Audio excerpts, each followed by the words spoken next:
Selanjutnya kita melakukan pemeriksaan di korneanya. Kita inspeksi korneanya apakah ada edem, infiltrat, sikatrik, dan kemudian tes sensitivitas kornea. Nah, kita cek kongenital dari kornea, dari limbus ke limbus, limbal ke limbalnya kornea. Nah, ini normalnya 11-12 cm, kalau kurang dari itu mikrokornea. Kemudian kita nilai jernih atau tidaknya dari korneanya. Gitu. Gimana batasnya, tegas atau enggak, kemudian struktur di belakang itu kelihatan apa enggak, kemudian apakah ada kornea udem. Kalau kornea udem tuh iris akan lebih kabur. Kemudian apakah ada ulkus, keratitis, benda asing, dan lihat sensitivitas korneanya. Apakah dia di sini pupilnya masih berfungsi atau enggak gitu korneanya. Jadi kan kalau misalnya ada terganggu di kornea, itu kemungkinan bisa kornea keratitis, ulkus, atau keratokonjungtivitis. Insya Allah aku bakal ngejelasin lebih jauh tentang penyakit-penyakitnya ya, tentang penyakit keratitis itu apa aja jenis-jenisnya banyak. Berikutnya kita akan melakukan pemeriksaan inspeksi kornea. Kornea merupakan struktur transparan yang ada pada bagian depan mata, dan itu harus kita lihat apakah terdapat abnormalitas pada kornea. Yang pertama, kita harus menilai adakah kelainan kongenital pada pasien. Kita harus mengukur berapa jarak kornea itu dari limbal ke limbal, jadi dari limbus temporal ke medial berapa. Pada keadaan normal kita dapatkan ukurannya. Nah, jadi kita lihat ukuran korneanya itu ya. Kita kan kornea nih, dari limbus ke limbusnya itu berapa? 11-12 mm.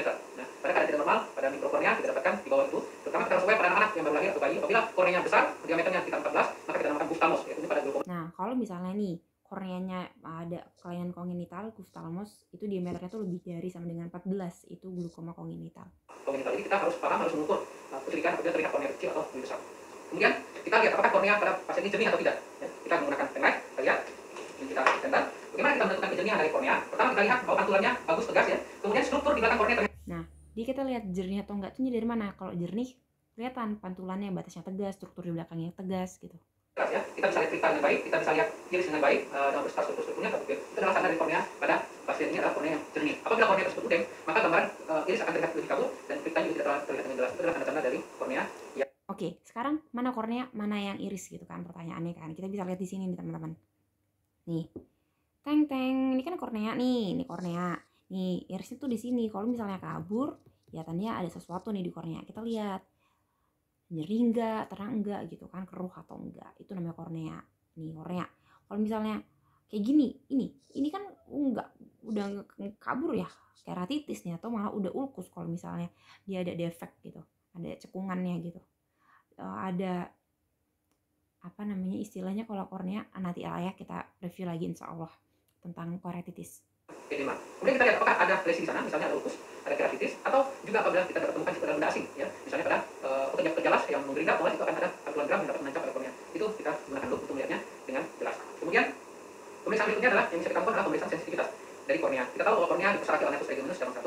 Nah, apabila pada keadaan tertentu misalnya keratitis yang disebabkan oleh viral, maka akan menyebabkan tumbuhnya sensitivitas dari kornea. Jadi kita menggunakan yang kalau dia dari viral, sensitivitas korneanya itu bakal terganggu. Makanya biasanya pasiennya itu pakai kacamata karena silau, karena terganggu nih. Itu biasanya kalau yang sensitivitasnya tuh makin sensitif gitu ya, ada yang bermasalah tentang sensitivitasnya itu dari keratitis viral. Ya, kapas. Ujung kapas itu kita cari ujungnya paling kecil ya, kita buat serabutnya paling kecil sekali ya. Kemudian kita senggolkan pada kornea. Nih, kita lihat nih ya, gimana caranya sensitivitas kornea. Jadi ini gambarnya kita buat serabutnya paling kecil sekali. Ya, kemudian ini sangat tipis. Kemudian kita mulai pada mata yang sehat dulu, jangan pada mata yang sakit ya. Mulai. Nah, kita bisa misalnya ini mata yang sakit adalah mata sebelah kanan. Kita mulai dari mata yang kiri. Jadi pasien dari depan.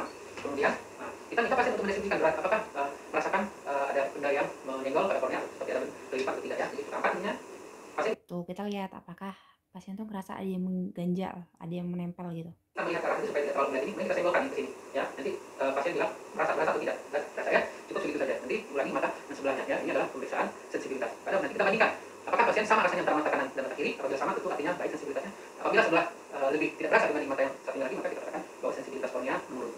Pemeriksaan berikutnya yang dapat kita lakukan adalah pemeriksaan bilik mata depan. Oke, kita lanjutin ke video selanjutnya.